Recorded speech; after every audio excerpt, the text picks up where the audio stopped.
اهلا وسهلا، حلقه جديده من بيج نيوز بيج موفز. النهارده 27 يونيو. اول خبر هنتكلم عليه النهارده عن ازمه الغاز والكهرباء اللي لسه بتقطع ومكمله معانا. هو انا كل ما اتكلم على الكهرباء هتقطع عليا الكهرباء؟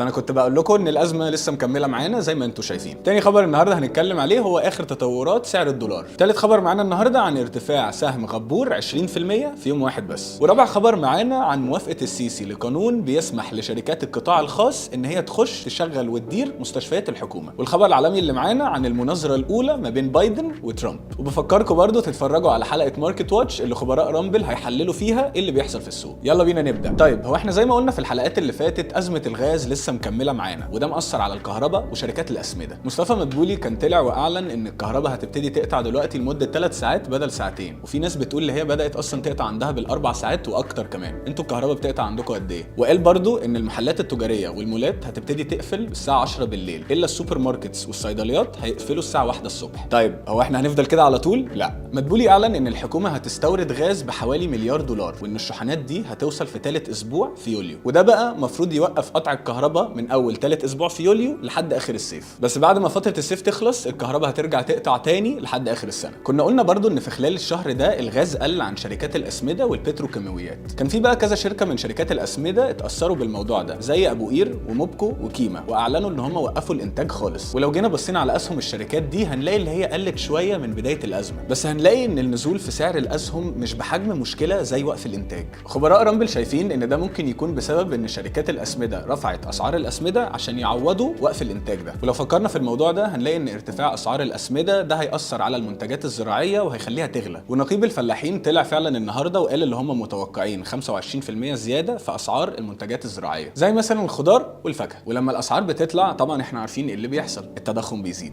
تاني خبر معانا هو عن ارتفاع سعر الدولار بحوالي جنيه، يعني تقريبا 2% من بعد العيد. وده ممكن يكون عشان البنوك كانت قافله 11 يوم في العيد وطلبات الدولار اتراكمت في الوقت ده، وجه الوقت يتنفذوا مره واحده بعد لما البنوك فتحت. بس في خبر ممكن يطمن شويه ان مفيش نقص في الدولار تاني، وهو ان البنوك اعلنت اللي هي زودت الليميتس بتاعه الكريدت كارد، وبرضه قللوا رسوم تغيير العمله من 10% ل 5%. حاجه تانية بقى شفناها غير موضوع الدولار ان اسعار الذهب زادت والبورصه بتطلع. فيا ترى الناس بدات تتحوط في الدولار والبورصه والذهب تاني؟ اتفرجوا على حلقه ماركت واتش اللي جايه عشان تعرفوا راي خبراء رامبل في تحليل القصه دي والسوق رايح على فين. نروح بقى دلوقتي لغبور. غبور سهمها طلع 20% في يوم واحد. طيب هو ده حصل ازاي؟ الشهر اللي فات كان في اشاعه طلعت ان في عربيات محبوسه في المواني ومش عارفين يخشوا،